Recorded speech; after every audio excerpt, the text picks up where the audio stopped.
cuanto al número de diputados, yo lo tengo claro. Creo que la experiencia nos dice eso y tenemos que transmitir a los ciudadanos de Aragón que para poder cumplir un programa de mínimos que conocerán en su momento y que me parece que es importante, necesitamos una palanca fuerte y eso nos lo da el mínimo histórico que ha obtenido este partido, que es 8. Con menos de 8 no se puede. ¿Cuánto sumaba, según esa encuesta, el tripartito? 32. ¿Es así? ¿O 32 eran? No, 25 y 7, 32, sí. 32. ¿Y cuánto suma el PP? 28. ¿Cuánto suma el PAR? 7.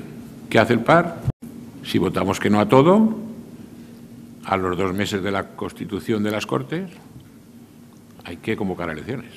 Pero hemos hecho un montón de cosas gracias a nuestra presencia en el Gobierno, una presencia mínima. Y nosotros estar en el Gobierno por estar, sin poder tener la fuerza suficiente para hacer cosas, me parece que tenemos que replantearnos esa posición. Hay alguno que dice eso de que es muy difícil apalancar con un churro.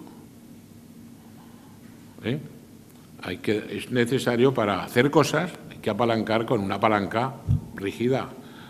No vale a apalancar con un churro. Y de 8 para abajo, churro.